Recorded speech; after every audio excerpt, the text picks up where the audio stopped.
Do you recognise this? It's one of those grow houses, you know, the ones that come with a plastic cover. Well, it's been quite a few years since we've actually used it as that, but what we use it for now is drying our onions on. We've got another row up here, and it's perfect for it. Keeps them off the floor. The squares of the metal grid thing allow spacing so that they're not touching. Dries them out a treat, it does. We cut some of the foliage off, hang them through it upside down, and just leave them until they're nice and dry. We know when they're dry, when the green foliage goes brown, basically, and that's when they're ready. So we've cleaned most of the mud off, got it out from the roots as well. In time we will trim those roots down, but for now they're quite happy drying like that. These are from the allotment. We've harvested quite a few of the onions up there, and these were overwintered onions as well. Speaking of onions, we've got a problem with some of the Allium family in the backyard. I'll show you.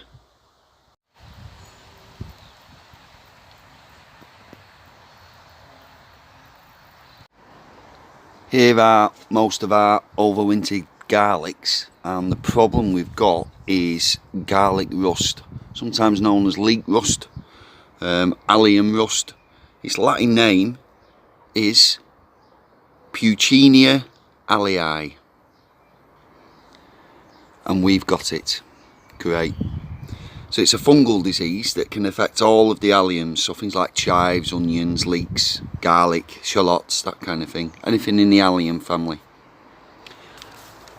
And what it is, let's zoom in and show you.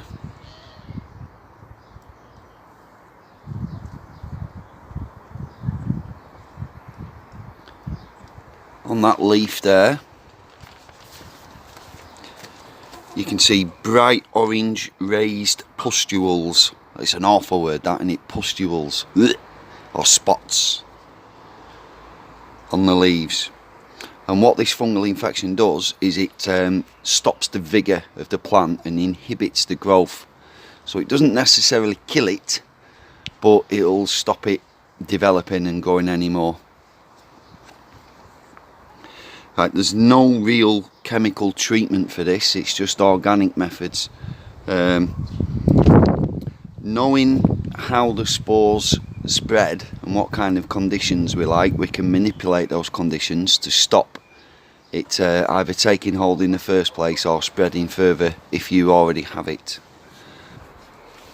So the kind of conditions that allium rust likes is if you've got plants in a high nitrogen soil, which unfortunately mine is. Thinking I was really clever, I've been using coffee grounds as a mulch, and also all my compost is quite high in chicken manure from our chickens over there. I compost it all down. Now this straw here hasn't got chicken manure in, that's just some straw we put down as a mulch, just as a bit of a, I had some spare straw so I thought I'd use it as a mulch. Plants that are closely packed together as well, because it's not just spread, the fungal spores aren't just spread by the wind, they're also spread by touch. So if you pack your plants too tightly, it can take hold quite quickly. And also a high humidity environment. Now where I am in northwest England, we do get quite high levels of rainfall, and especially this weekend, as it's a bank holiday weekend, that always means that it rains. So yeah, they are in quite wet conditions. So there's only one thing for it really. I'm going to pull all of these overwintered garlics. I've already pulled 2 as an experiment, and they're actually not a bad size on the bulb. So all is not lost, we can use these. The disease doesn't pass on to humans, so you're not going to die if you eat garlic from a garlic plant that's had allium rust. It doesn't work like that. It's not pathogenic to humans. So I'm going to pull all these garlics, try and salvage the crop best I can, dry them out, store them, and in the meantime we're going to have a lot of space left in this bed. I've got to get my thinking cap on as to what I'm going to plant out.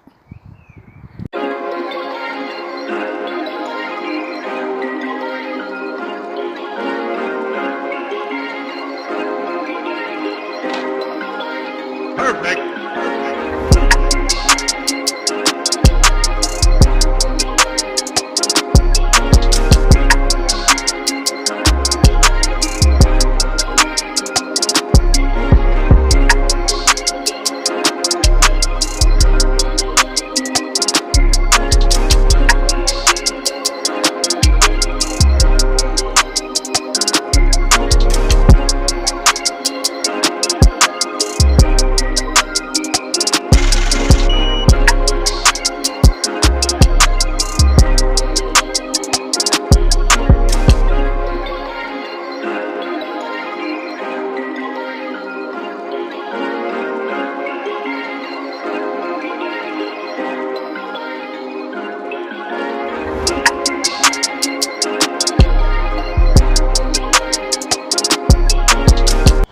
I've had a look around our backyard and these are all the garlics that we had going.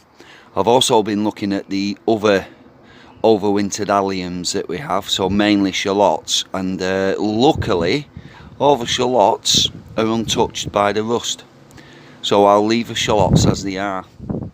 And I've had a look at our pots of chives as well, and they're untouched too, so we got away with that one. I think it's literally just the garlics. So for my next trick, I need to trim all those green tops off and then get all the mud out of the roots and off the bulbs and then get those dried.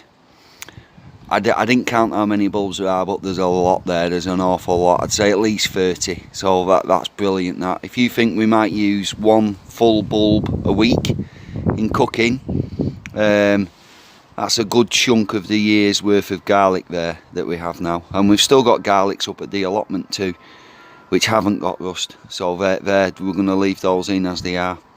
So that's pretty much our year's garlics needs with what we've got here and what we've got up at the allotment.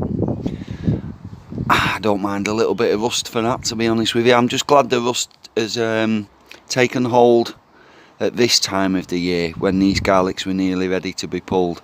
It's more of a warmer month thing, is the rust. So we got away with that. We're quite lucky. So here's the empty bed. All the garlics have gone. 3 shallot plants at the back, which are, touch wood, rust free. I'm going to leave those in. They're also overwintered. And then you see I've put 2 sticks, split the bed into 3. The reason I've done it into 3 is Ruby has got 3 varieties of dwarf bean. So what are they, please, Roo? This one is polka. Polka. This one is Ferrari, I think. Ferrari. And then the last one is Purple Queen. Oh, nice. So we'll do some of each of those 3 in each of these 1, 2, 3 sections. Lovely. Right, let's get cracking, Roo. Being very conscious that not everybody likes looking at bare soil as we're doing the seed planting videos, I've not filmed it. Thanks for watching. Like and subscribe.